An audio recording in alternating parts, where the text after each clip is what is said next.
এবার ইউরোপের বাজারে পোশাক রপ্তানিতে ভয়াবহ ধস। ইউতে 16.43% পতন, ইউনিটের মূল্যে ধস। ইউনুস বিএনপি জামাত চক্রের অযোগ্যতা ও চরম অর্থনৈতিক দেউলিয়ত্ব এভাবেই প্রকাশ পাচ্ছে। 8.64 বিলিয়ন ইউরো ধাক্কা, তলাবিহীন ঝুড়ির পথে বাংলাদেশ। দর্শক, যুক্তরাষ্ট্রের পর এবার ইউরোপীয় ইউনিয়ন বাজারেও বাংলাদেশের মেরুদণ্ড হিসেবে পরিচিত তৈরি পোশাক খাত এক ভয়াবহ ও অভাবনীয় বিপর্যয়ের মুখে পড়েছে। ইউরেস্টারের সর্বশেষ অফিসিয়ালি তথ্য অনুযায়ী 2026 সালের প্রথম 6 মাসে ইউইতে বাংলাদেশের প্রধান পোশাক রপ্তানি 16.43% কমে দাঁড়িয়েছে 8.64 বিলিয়ন ইউরোতে, যেখানে গত বছরে একই সময় রপ্তানি ছিল 10.34 বিলিয়ন ইউরো, অর্থাৎ মাত্র 6 মাসের ব্যবধানে 1.70 বিলিয়ন ইউরো, প্রায় বা বাংলায় যদি আমরা বলি প্রায় 22,000 কোটি টাকার সমপরিমাণ আয় গায়েব হয়ে গিয়েছে। বন্ধুগণ, হিসাবটা বুঝতে পারছেন? যেখানে বিশ্ববাজারে ইউএর বা ইউরোপে মোট পোশাকের আমদানি কমেছে 9.70%, সেখানে বাংলাদেশের পতন হয়েছে 16.43%, যা বৈশ্বিক পতনের গড় গতির চেয়েও প্রায় 6.73% বেশি।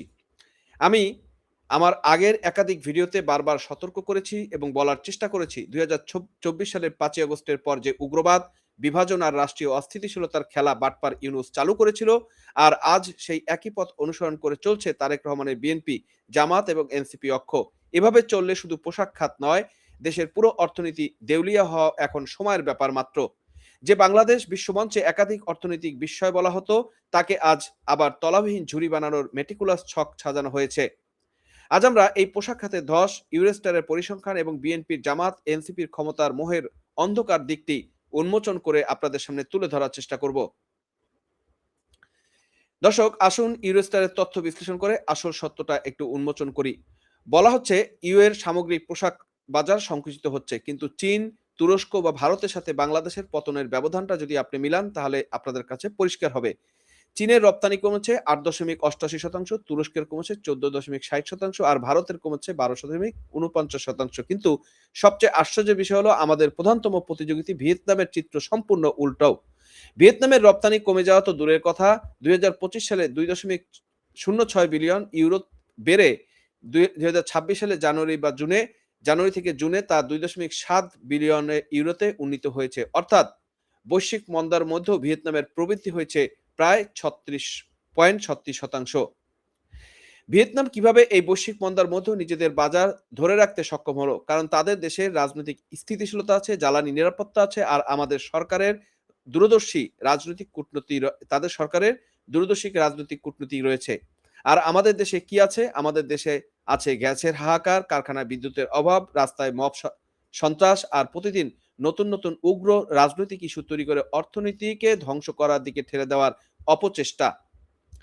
পরিসংখ্যান আরো পরিসংখ্যানের আরো একটা ভয়ঙ্কর দিক আছে, সেটা যদি আমরা বলি, 2026 সালের জানুয়ারি-জুলাই মাসে বাংলাদেশ থেকে ইউরোতে রপ্তানি করা প্রতি কেজি পোশাকের গড় মূল্য কমেছে 8.94%, যেখানে আন্তর্জাতিক বাজারে ইউ এর গড় পোশাক আমদানির দর কমেছে 3.53%। অর্থাৎ বিশ্ববাজারে চাহিদার তুলনায় বাংলাদেশের পণ্যের ইউনিট প্রাইস বা দরপতন হয়েছে বৈশ্বিক গড়ের দ্বিগুণেরও বেশি। আন্তর্জাতিক ক্রেতারা এখন বাংলাদেশকে ঝুঁকির দেশ মনে করছে। তারা জানে দেশের ভিতরে অস্থিরতার কারণে মালিকেরা জলের দামে অর্ডার বিক্রি করতে বাধ্য হচ্ছে। দর্শক, আমাদের অবস্থাটা আপনারা বুঝতে পারছেন? মানে আমরা এখন কোন রকম পেটে ভাতে খাওয়ার জন্য হলো তাদেরকে মাল দিচ্ছি, যত কম দামে পারি তত কম দামে। মানে প্রফিট না হয়ে বেঁচে থাকার জায়গাটা যদি ধরে রাখা যায়, সেই জায়গাতে কিন্তু তাদের অবস্থান রয়েছে। বিকেএম এর সভাপতি মোহাম্মদ হাতেম স্পষ্ট করে বলেছেন, রপ্তানি আদেশ কমে যাওয়ার পিছনে এলডিসি উত্তরণের অনিশ্চয়তা, তীব্র জ্বালানি সংকট, আঞ্চলিক প্রতিযোগিতা বৃদ্ধি এবং আন্তর্জাতিক ক্রেতাদের সোর্সিং কৌশলের পরিবর্তনের কাজ করছে। সিপিডির বিশেষ ফলদ অধ্যাপক মোস্তাফিজুর রহমান সতর্ক করে বলেছেন, আভ্যন্তরীণ জ্বালানি সংকট, উৎপাদন ব্যয় বৃদ্ধি, সরবরাহ ব্যবস্থার অনিশ্চয়তা, আর্থিক খাতে দুর্বলতা এবং ব্যবসার পরিবেশের সীমাবদ্ধতা আমাদের প্রতিযোগিতার সক্ষমতা শেষ করে দিচ্ছে। তার মানে এই যে আর্থিক ব্যবসার পরিবেশে যে সীমাবদ্ধতা, মানে প্রতিদিন মব সন্ত্রাস, চাঁদাবাজি, মানে এগুলো অহরহ এমনভাবে ঘটছে যে মানুষ আসলে ব্যবসা করার যে পরিবেশ সেটাই কিন্তু তাদের কাছে নেই। কারখানায় গ্যাস নেই, বিদ্যুৎ নেই, ব্যাংক থেকে সময় মতো ঋণ পাওয়া যাচ্ছে না। এই অবস্থায় শিল্প মালিকরা আন্তর্জাতিক ক্রেতাদের প্রতিযোগিতায় টিকবেন কিভাবে, সেই প্রশ্ন আজকে বিশেষজ্ঞরা করছেন। আর আন্তর্জাতিক ক্রেতারা কেনই বা এমন দেশে অর্ডার দেবে যেখানে প্রতিদিন কারখানায় ভাঙচুর আর বিশৃঙ্খলা তৈরি হয়।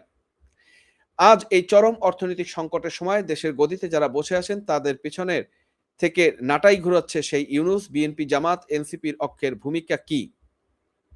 তারা দেশের সাধারণ মানুষের কর্মসংস্থান বাঁচানোর কোনো তোয়াক্কাই করছে না। দেশের মোট রপ্তানি আয়ের ৫০% আছে ইউরোপীয় ইউনিয়ন থেকে।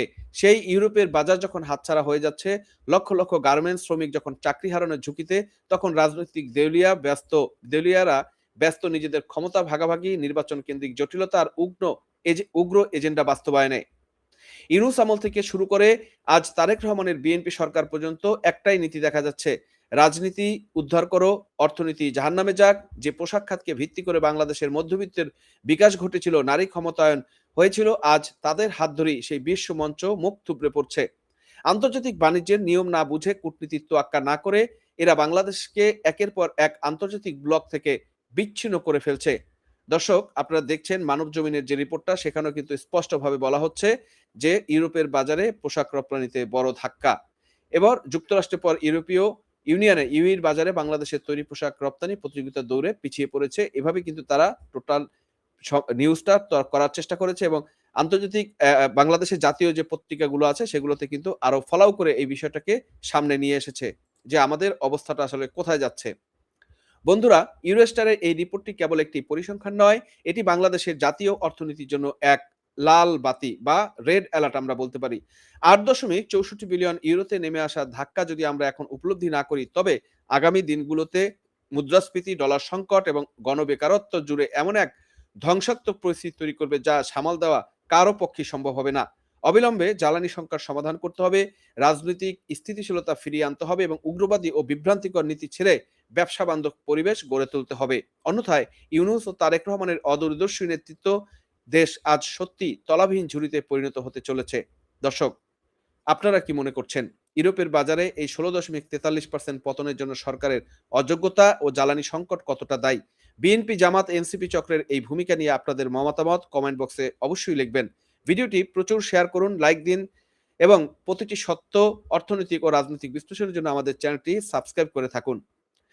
এবং আজ বিদায় নিচ্ছি এবং বলতে চাচ্ছি, বিদায় নেওয়ার সাথে সাথে সচেতন থাকুন, দেশকে রক্ষা করতে সচেতন থাকুন।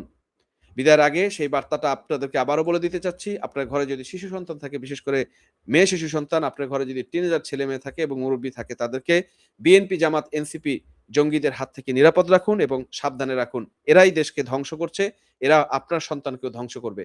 ধন্যবাদ সবাইকে।